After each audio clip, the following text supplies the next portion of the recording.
මතකද අපි පොඩි කාලේ සීයත් එක්ක රටවටේ ඇවිදින්න යන කාලෙත් ඔයා කිසිම දෙයක් බරපතල විදිහට ගත්තේ නෑ. ඒත් හැම දෙයක්ම අවසානයේදී සිද්ධ වුණේ ඔයාට හොඳ විදිහට. ඒක මට පේන්න බෑ. දිගන්න මොන කියන එක හිතේ තියන් ඉන්න කරන් ලොකු බරක්.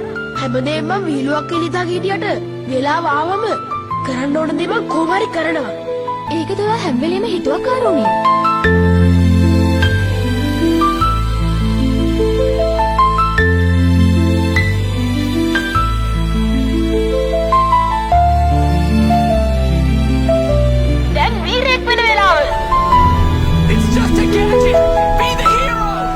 හැමෝගෙම ජීවිතවල එක්තරා කතන්දරයක් තියෙනවා.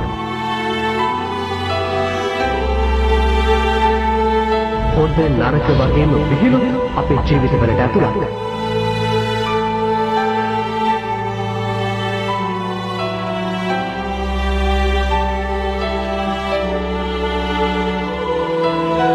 සමහර වෙලාවට භයානක දේවලුත් සිද්ධ වෙනවා. අපි කතාවක් කියනකොට ඒ කතාව එකම විදිහකට දෙපාරක් කියන්නේ නැහැ.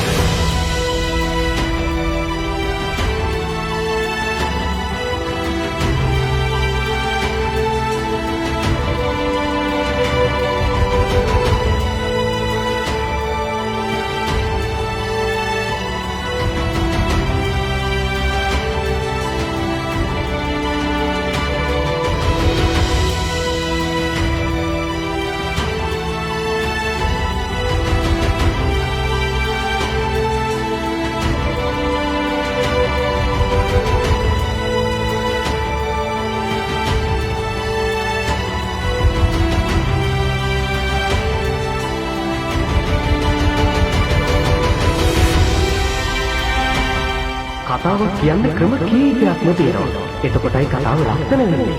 ඉස්සරහට මොනවා වේද කියලා අපි කාටවත් කියන්න බෑනේ.